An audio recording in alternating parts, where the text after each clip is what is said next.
Happy trails to you. It's great to say hello and to share with you the joy I've come to know. And then one night in the WCW, about 7 guys didn't show up for a wrestling show. I put on an entire, they gave me this outfit. And as skinny as I am at the moment, just because I've been sick, I was much thinner. And they said, "You're going to wrestle tonight." And I'm like, "What?" And they said, "Don't worry, they'll take care of you." And so I came out of the locker room in a mask and an outfit that didn't fit. And somebody's like, "That's the skinniest wrestler I've ever seen." And then Kevin Sullivan proceeded to throw me all around the ring for about 10 minutes. And then he pinned me, thank God. And then I went on back to the locker room. I came back out like 2 matches later, and they were like, "That's that same guy." And they had just put a different outfit on me. And I'm like, that time it wasn't so bad. I stood in the corner a whole lot, and somebody choked me out in the end. So all of a sudden, I went from being a substitute teacher and a coach to WCW hiring me, and I became a pro wrestler for about a year and a half, where I just traveled with those guys and got beat up pretty much every night by whoever wanted to. I went on from there to the ECW, and then after about 3 years of realizing that I probably was never going to be a real pro wrestler, I came back and was asked to come to Spotswood High School. So I was so excited. I had a health PE and biology degree. So I came in a suit and tie. I was ready to be a teacher. And this principal walked me down the hall, and he was like, "Son, good luck."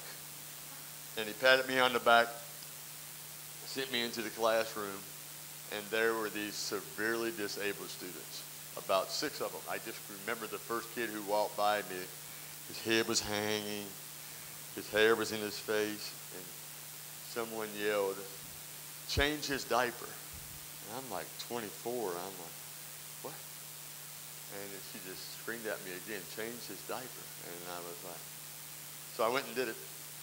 Then I went immediately out of the classroom, went back to the principal, and I'm like, "You're nuts. I can't do this." And at that point, he said, "Do you want a job?" And I said, "Yep." And he said, "Then get back to wiping butts." And so that's what I did. And that's kind of where it all started for me at Spotswood High School, just an opportunity to go back. Sooner or later, I had to decide I was going to do something, and I didn't, in the beginning, do that really well. I had no idea what I was doing. I was scared to death of most of the kids, had no understanding of what they were, much more who they were. So that's kind of where this comes in, and sports. So what I talked about today, I used to do a speech at camps all the time. It was called A Game Plan for Life. And the thing that I talk to when I go talk to kids often is that no matter what you do, you have to have a passion for it. And you have to have a love for what you do. And for me, I really started off, I loved athletics. I loved being a coach. And, I was really blessed. I thought it was really easy. I came into Spotswood High School. I was the JV football coach. We went undefeated. And everything was great. Then we basketball came around. I was 1-22 that year. I won our first game as a JV basketball coach. I lost the next 22.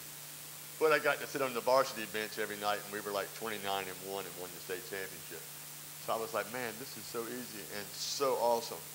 But in the classroom, I was still really scared to death in the beginning of everything. And so I think before I started realizing that they responded to me. So like anything in life, we always talked about the 3 E's: energy, excitement, and enthusiasm. So whatever you do, whatever it is, rather you like it, rather you don't, the more you put into it, the more you'll get out of it. With me, I've always said if you had the feelings about what you ended up doing in life, you can get up each morning and feel good about it. So I remember seeing small changes. The more I was excited, the more I had fun with them, the more they responded to me. And suddenly we went from a classroom that were not allowed to leave. When I started teaching them, nobody knew who the handicapped kids were. We were not allowed to be in the hallway. We couldn't eat lunch with them. We couldn't go to the gym. We couldn't we couldn't do anything. We were just in a classroom with our own door outside, and that's who we were. And so being a coach, I was lucky enough to be able to take those guys out. I think it goes the same with anything you do in life. You know, you have to take yourself to them. You have to put yourself out there. Can't be afraid. Like, I love going to church now. I missed that for a really long time.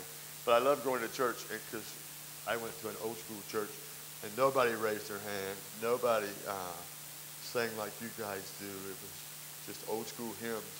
And it's good to come to church and see kids and adults and everybody just enjoying it and bringing that here. I think a work ethic, and you decide you're going to get the most out of what you want. So many people expect people to hand you everything these days. I think in today's world especially, where people have so much more than we ever had when we were growing up. So I think sometimes as parents, we're our own worst enemies because we give our kids absolutely everything. You know, just know being a high school teacher and looking at our parking lot, it's like a contest for who's going to have the best car. They drive way cooler cars than I do. But I think you have to find, you know, if you take a passion for everything and you approach it with your energy and your excitement and your enthusiasm and you just work at it each day, you have a chance to take your goal and put it to wherever you want. With me, again, classroom-wise, we went from being a class that nobody knew a kid's name in our school to being a classroom where, she goes to Spotswood, so everybody knows the names of our kids. Our kids are a giant part of the building now. We just had Valentine's Day the other day, and we had a giant table, and the kids went home with like 5 bags of candy. You know, and everybody in the school, all the kids come and take a part of it. Athletics, it doesn't matter whether it's athletics. Everybody expects me just to talk about coaching. But really, I'm so much more about my class than I am the sports part. I'm very blessed in what I do because I teach severely disabled students, and your parents are happy. Like, you send homework home, and they're like, I can't believe you sent homework. That's so awesome. I didn't know they could do homework. And so they're happy about homework where other parents aren't, and kids aren't. And then I have peer tutors, so that's regular ed students who work with our kids, and they want to be with us all day long. And then 3 o'clock comes around, and then all of a sudden I'm a basketball coach. And I'm very blessed. Like, people say, like, how do you win? I'm just blessed with people who attack it just like this, who use these same principles. I have another little Page County girl who ended up moving to Spotswood, Mackenzie Freeze, and she kind of puts all of this into a real little pocket. She's a tiny little thing. But, you know, she's so energetic. She's so enthusiastic. It rubs off on everybody. At 5'1", she's not like, we teach Special Olympics basketball, and the guy the other day was like, hold on a minute, you're a basketball player? And she was like, yes, sir.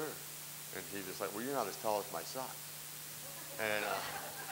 And then he came and watched her play, and he was like, ooh, you're really good. So I think, again, if she's a perfect example of a kid that if you're waiting for something to happen, it's not going to happen for her. She never waited. She went to athletic trainers. She went to basketball trainers. She went to camp. She put herself out there for everybody to see. She didn't hide behind anything. She didn't accept anything. And it took her 4 years, but she's finally going to college for free, on a free scholarship here. And is really blessed to have that happen for her. But it didn't nobody gave that to her. She completely earned that. The third thing that we talk about is a healthy body and mind. And that's probably the biggest thing that we can talk to you guys about today, because God bless y'all. I mean, you know, somebody was drinking. We were in high school. People were talking about it. And, you know, now you guys have, you know, anything. It's not even like marijuana. You know, it's the real drugs are around with cocaine and heroin that, you know, we see show up in schools. Even the simple stuff that if somebody's handing you a jewel, or, you know, like, everybody knows what I'm talking about. Some of you older people may not, but, you know, jewels that can plug into your computer and looks like a memory stick. But in actuality, you just pop it out. You can pop a little THC thing in there, and you can actually, looks like you're just hanging out with a memory stick. I mean, people had that at school all the time.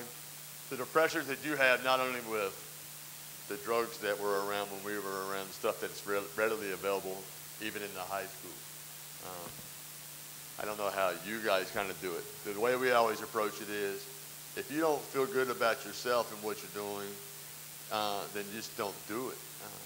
I know that there's pressures out there all the time, but we're in complete control of our own life.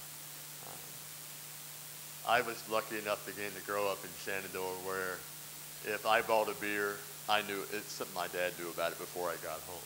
And we didn't have cell phones. You know, we didn't have all that. So like your dad said, be home at 12 o'clock. You weren't home at 12 o'clock. You couldn't call him on the cell and say, I'm almost there or something else. I was just blessed to grow up in a small town where everybody knew. Well, in today's world, you guys are really in that same small town because you have Twitter and Snapchat, and you don't even think anybody's paying attention to you, but somebody takes a selfie, and then you're drinking a beer, and you'd be surprised how many athletes get suspended because they're in the back of somebody's selfie drinking a beer or smoking a joint, and it just happens. So you can't do anything in today's world without somebody knowing about it. And so I think in that way, social media has helped parents a little bit and helped you guys be a little bit more conscious. I mean, how many celebrities get in trouble because they are dumb enough to not realize that everything is on camera these days? Everybody has a phone, and they're capturing that. We also used to always talk about, the two things I used to talk about all the time is, it only takes one time for it to make a difference. It takes one time for it to change your life. If I go out and get a DUI tomorrow night, they'll probably let me continue teaching. It's one of those really stupid things, right? They'll probably continue to let me teach, but I won't be a coach because as a coach, you're out there putting it out there in front of everybody. So if I took it one time, my career would be really over just because I made a dumb choice. Lenny Bias, and a lot of you younger kids had no idea who that is. When in the old days, it was Lenny Bias and Michael Jordan, who were the best basketball players in the ACC. Lenny got drafted by the Boston Celtics. He went and took his pictures. He came back to the University of Maryland to finish his last semester. First night back, he did cocaine. Everybody swears it's the first and only time he'd ever done it while he was at the University of Maryland. He had a heart attack and died, and that's why most people have no idea who Lenny Bias even is. This is a guy who did the drug test, who did everything, and he messed up once. So sometimes that's all it takes. You just think, well, I just do it one time and nobody will care. So just keep that in mind. Or I also say the value, your worth and your value is what people think about it. You don't get a chance to make a second impression. And so you're next to the guy and you're smoking a joint at the party and you had no idea. They go back and they tell their parents, and then they tell their parents, and then that's who you are because of something that happened once. Darryl Strawberry again. I mean, I had a baseball card shop in Stanley for a long time, and Darryl Strawberry was one of the hottest baseball cards out. His rookie card was about $800, and then he got into cocaine and was suspended. Then he was suspended. Then he was suspended. Today you can buy that card for about 50 cents. So it's a heck of a lot of difference in the value of who people think he is. Michael Jordan's definition of success was the ability of an individual in the pursuit of any goal to do their best. Even when you fail at something, it can be a plus, like you learn and go from it. I always say you determine your success for short-term and long-term goals, rather than personal, rather than family, rather than a church. Whatever it is, you have to have something up there. We had a little girl here again, Paul Comer's daughter, Tara, one of the most driven kids I ever saw. And the really cool thing about her, every day, her notes and her homework, the top of every page she always had her 5 goals for the year. And then when she would cross it off, she would add another one. So that's goal-driven. It's finding something for you to have an idea, and everybody's going to have different goals. It doesn't have to be an NFL player. It doesn't have to be a $1 million person. It can be whatever. One of the best goals I ever saw as a coach was a small kid, overweight, shouldn't have been in football. We had to protect him most of the time. He was there. He couldn't protect himself. And his goal was to lose weight, was to get to know somebody and make a friend because he didn't have any. That was his goal for being there. He became one of the coolest parts of the school. He led the team out of the locker room every night. We have a photo of him at the end. He used to, his only purpose in a football game was to wave towels and get the crowd fired up. But that was his job, and he loved it, and everybody knew who he was because of it. Use your resources that are available to you, family, friends, church, lean on them. I still go to Buddy Comer when I have an issue. I still fall back on the people that were involved in church with me growing up. Phil Sechrist, used to be the principal here, Betty Campbell. I go back and find these guys that were a part of my life growing up. So I think the thing that we have a really hard time with is being young is having people to talk to. So that's why I consider myself really blessed oftentimes as a coach, because teachers, parents, coaches, friends, church members, they're not just going to run to your parents every time you confide in them about something. Probably about 90% of the time they're going to probably try to handle it themselves if they can. The 10% of the time they're going to go to their parents is when they have to, or when you probably should have already went to them. So don't be afraid to go to your friends, to go to your church, to go to anybody and talk to them. I was blessed, like I said, I've been back to my church here, Shenandoah Methodist Church up here, Christ United Methodist, and I still go back there, here and there, to see the people and to hang out. I take my sister to church there some. And I'm blessed to have that family. Again, when I was in the hospital,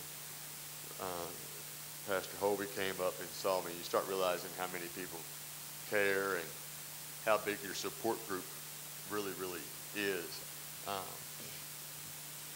To never be afraid to rely on that. I was a guy who, I was a football coach from 1993 until 2016, I reckon. And in there, some points I've been the basketball coach for 18 years. So my Sundays have pretty much been football meetings every Sunday for about 10 hours for about 25 years. At that point, I pretty much got away from church completely. Not like believing in God or anything else, but it was just like it's where you were just at school. You were doing something with sports every week, every Sunday. And then, like, my life changed kind of drastically a year ago. I reckon it's about a year and 14 months ago or something. Like, my marriage had been falling apart for a really, really long time. I had slept like in a different place of the house, in my own part of the house, for about 15 years. But we just kind of get our kids through school, and you kind of do that. You're thinking, I get the kids through school, and I get to this. And it just got to be a place that wasn't healthy for myself or my sister. My kids were gone, and it was just time to leave. I had nowhere else to, it was just time. So I found my sister a spot to live, and then we left. At that point, I literally lived at Spotswood High School for a month and a half. So my classroom is where I slept.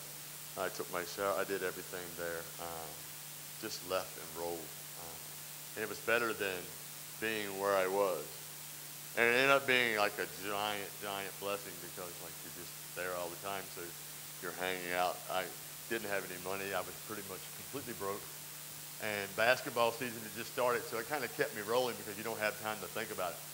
But then I walked into the cafeteria, and you couldn't tell what was happening. It was this giant, it looked like this, suddenly it was a church. Like our school was all of a sudden a church. The trophy cases weren't there anymore. Like literally there was new walls and all the way around. And then they were playing Ain't No Grave, that song, which is freaking incredible, right? And so I just like wandered into the auditorium to see what was up, and they were having an old basketball player of mine who had been riddled with drug addiction and motorcycle accident, was opening a church at Spotswood High School. And so I went in and hung out with him that day. And, we haven't missed a day of church up there since. And so it was kind of a life changer for me. I'm living at the school. I walk into a church, and you're like, what the heck? When does that happen? It's like a mirage or something. I started to get back involved with church at that point. And that was, I met my soon-to-be wife at that church, and just realized, how lucky I am. That the last things I really would just kind of talk about here, I haven't mentioned the speech that I usually give. We talk about unanswered prayers a whole lot. Again, I had all these goals in life, and I think oftentimes we pray and we don't think God's listening because he just doesn't fix it, or he doesn't give you what you think. I thought I was going to be Buddy Gomer and I was going to teach driver's ed. Thank God I didn't, because I can't stand PE class anymore, and I couldn't teach driver's ed. I taught my own to it. It drove me nuts. I can't imagine doing that with everyone. And I was put into a class that I was like made to be in. Like I literally dressed like this every day. I play all day long. I have a black light room. It looks like a disco in my classroom. I built a giant McDonald's ball pit in there. We're installing a hot tub for therapy. That's my nighttime therapy. But and we've been blessed to be able to do that and kind of take Spotswood High School and take it and turn it into one of the most accepting places in the state, for sure. The classroom led me to trips to Survivor, to see the show live and make appearances there. Because of it, it's brought people like The Rock, Ozzy Osbourne, all those guys that have came to visit the class and been a part of it. So it's opened a lot of doors. It's given me a chance to travel. So I think oftentimes that would have never been the road I would have chose, but I didn't really know what God had in store for me. Like he led me there. My sister has a disability. I'm a guardian once my parents passed away, so we're building a brand new house at the moment, and it's all that stuff, and like the training that I've had through that has helped me like design a house that will be right for her. Then the last things I will say, and I promise I'll shut up. The speech that I would give at camp so often revolved around the first black athlete to play at Duke University. And I gave this speech one day, and Gene Banks was headed to the national championship, and he was being threatened every day that there was somebody in the building with a high-power rifle that would kill him if he played the national championship game. And he was getting that type of threat. They gave him the opportunity not to play. They continued to beg for him not to play. And he went out and played and ended up having the best game of his college career that day. And afterwards, when they spoke to him, and they said, how did you play that way with that threat over your head the entire game? And he said, because I thought somebody was going to kill me. So I figured I wanted to take every play like it's your last. And he said, so it was the best I've ever done. And then I went home that day, and I started to vacuum my pool, and I was really hot, so I was in the pool vacuuming. And a little bee swam by, and I picked him up, and I threw him out, and the bee stung me. Tiny little sucker. He was little. And didn't think anything about it. Keep vacuuming. I'm kind of itching, and I'm kind of messing with my face a little bit. Then I started to realize maybe something's not right. And I look into the mirror, and my eyes are, if you ever seen the movie Hitch, that was me. My eyes were hanging. My face was swollen, and I realized at that point something was really wrong. So I called my wife. I'm like, I'm driving to the hospital, something's wrong. She said, just hang out there, I'm like almost there. And they pulled up, and my kids actually went in like shock. They were like, and just started to cry, and they knew it right away. So we were they were getting an ambulance there, and I was trying to stand, and I'm like, I just really need to go. Like the biggest blessing was that I didn't get in my car and go. Um, so all of a sudden we realized that I wasn't going to make it, and it was like the first time, like it just gave this conversation about live like it's your last day, you never know. And then literally within an hour and a half, I was dying in my front yard and couldn't stop it. The really, really awesome thing about it was, it wasn't scary at all. It was just, you couldn't stop it. I was just losing my breath. So I had a chance to say goodbye to my kids and like give them like advice. And that was like really, really hard, you know, then say goodbye to my wife and then try to get them out of the yard so that they didn't watch their dad die in the front yard. And then like I told Pastor Hovind, like out of nowhere, it was like, and again, you young guys have no idea what I'm talking about, you older people do. Like midnight used to roll around and the TV would go, like they would play the national anthem and the TV would go from white and it would just go and just close. And that's pretty much what happened to me. I just saw the world leaving and it just shut on me. But then it was just like this polarizing light that was just phew, like right on me, and I could just remember thinking, Lord, I just died. And like this isn't bad at all, like it wasn't. And then I was back away, like snap. Like I didn't know all that happened before that. You know, I died. It went dark, but then I saw this light, and it was like relaxing and cool, and like I said, not scary at all. Like what I didn't see is the ambulance came in, they rushed in, they got their EpiPen or whatever it was, and the poor EMT, they told him, I had a new guy, they was like, you take the top off and you stab him in the leg. And he said, bah! And he had it upside down and he stabbed himself, and apparently he's running around the yard, and my wife is like, well, I hope we have another one. They get the other one in, and they start running into me, and they bring me back to life there in my front yard. Put me in an ambulance, boom. Right, we're in good shape now. We're headed to the hospital. My wife says, is this a different way to the hospital? We're going towards I lived in Lakewood, so near the golf course, and we're going towards the swimming pool. And the guy says, oh, the hospital's the other way. And they're like, so they actually have to turn around and head back. So by the time I hit Walmart, all I can remember is I felt like I was fighting the person who was trying to put this tube in my mouth. But I wasn't, of course. But I felt like I was really fighting him. And they were trying to get this tube into my mouth to open up an airway. And they couldn't.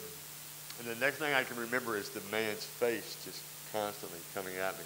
And he had started to do CPR on me again. And I can remember seeing him. And then I can remember sitting like on the bench, like looking at myself. And the guy was like straddling me. He was on top of me doing the CPR. And that's when I was just like, holy moly, I'm dead. And you're watching it. And it's nothing you can do. But again, all I can always tell people, people always ask about that. And I'm like, the greatest thing about it was no fear. It was no anything. It was just peaceful. I mean, even though I was watching that all happen, and I just watched them take me out of the ambulance, and then just felt like I was swept up and gone, and was fine. Like, never felt any fear in any way, shape, or form. That's probably the most when I go to churches and people ask me to speak. The best thing I can always kind of talk to people about. God is there, I have no doubt. I've lived again, when you hear about some of the things, I lived a WCW wrestler's life for not a very long time, but I lived a life that when you walked out of a stadium after a pay-per-view, there were women waiting, and there were bars that were inviting us, and we had anything we wanted at our hands. And so if I can pass away and God's waiting there for me, then you guys will be perfectly fine. because I for sure have been through a lot and have more than one skeleton hanging around my life. And then to think about 51 years old, I just began, I think at this point in my life, I found, you don't realize how blessed you are again, how many people are around. My sister in, October, fell and broke her hip. So we got her fixed up and straight and back into my home, and we're feeling really good about that. And then I wake up one morning and I can't get off my couch. And it's like 4:30 in the morning, I just can't get off my couch, and we're trying to figure it out. And I just literally can't, so I eventually roll over and I'm stuck on the floor for a while, and I will say, I just go back to sleep, heck, and figure it out in the morning. And literally had no idea that I was having a stroke. I woke up whenever my sister came out, said, why are you on the floor? And I'm like, I don't know. So I hop back up, we go, we drive. Luckily, I drive to school, somehow get to school. I park my car in the, I don't know how to play parts you ever run. I parked my car between two cars. I put my nose of the car in there and blocked the roadway and just walked into school. And people were like, what's wrong? Why are you limping like that? And I'm like, I think I'm good. The leg must be asleep or something. And then they realized that my mouth was hanging and I was having a stroke.